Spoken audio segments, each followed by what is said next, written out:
Apesar de muitos entenderem essa fase do Império Romano como sendo a história de Roma, na verdade, o Império Romano trata-se da última fase da história de Roma, que foi um império que se iniciou em 27 a.C.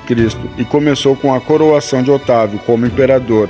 Durou até 476 d.C., quando o imperador Rômulo Augusto foi destronado. Nesse vídeo eu vou mostrar para vocês o início e a queda de uma das civilizações que já foi a maior potência do mundo antigo. Esse é o canal Curiosidades do Mundo, seja muito bem-vindo.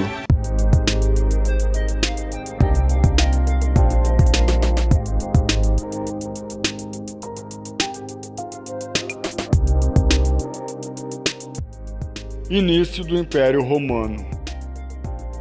A nomeação de Otávio ao trono e a sua transformação em imperador no ano de 27 a.C. marcou o início da última fase da história romana. Como imperador, Otávio governava absoluto e o Senado mantinha um poder secundário. Otávio permaneceu no poder até 14 d.C.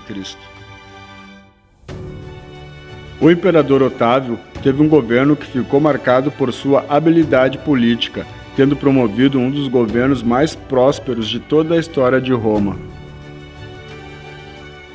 Otávio resolveu não desafiar o Senado. Ao invés disso, preferiu comandar com o Senado ao seu lado, garantindo assim os privilégios dos senadores, proporcionando um clima de estabilidade no governo.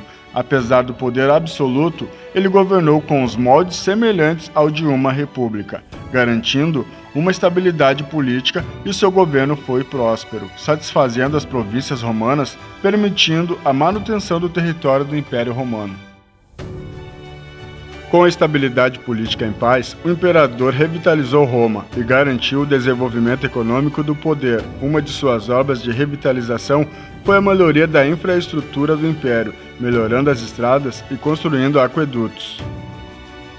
Melhorias estas que não aconteceram só em Roma, mas também em todo o Império Romano e nas províncias mais rebeldes, sendo uma estratégia da Pax Romana, uma melhoria que garantiria um desenvolvimento econômico das províncias. Em troca disso, lhe garantiria fidelidade e paz. Assim, o imperador Otávio podia posicionar as suas tropas em locais estratégicos, principalmente nos limites do império. Outra forma de conquistar essa lealdade era através da imposição da cultura romana.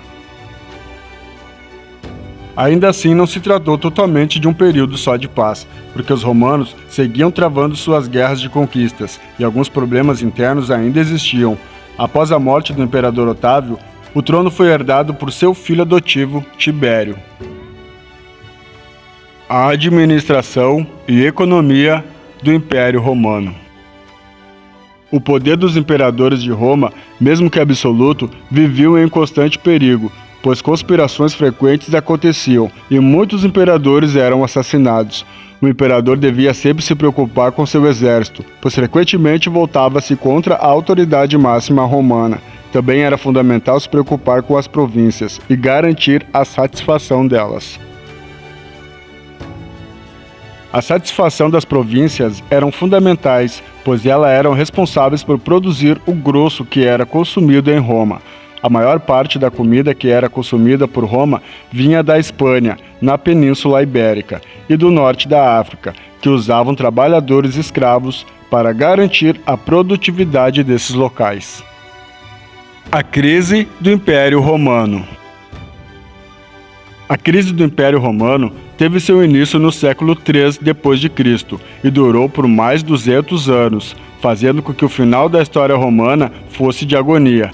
A primeira área do império a enfraquecer foi a economia, que começou a demonstrar enfraquecimento com a falta de escravos para trabalhar.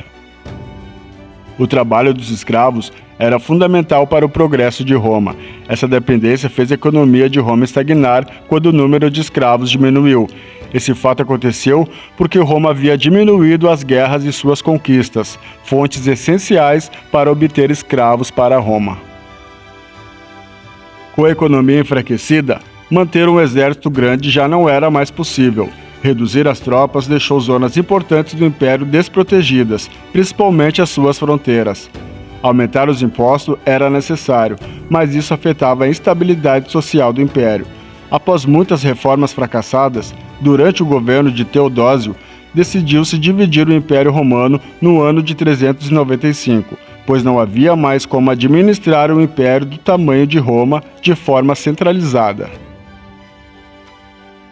Com a divisão do Império, surgiu o Império do Ocidente e o Império do Oriente. O Império Romano do Oriente prosperou e sobreviveu, já o Império Ocidental empobreceu e sucumbiu. O fim do Império Romano. Depois que o Império se dividiu, o golpe fatal sobre o Império Romano veio dos povos germânicos, que já estavam além de suas fronteiras, desde o século III d.C., e começaram a invadir o território romano. Muitos povos, como saxões, visigodos e vândalos, travaram guerra contra Roma. O Império Romano Ocidental teve seu fim em 476 d.C., quando Odoacro, líder dos Érulos, destituiu Rômulo Augusto, o último imperador romano. A parte oriental romana seguiu existindo, mas como Império Bizantino, e teve seu fim em 1453.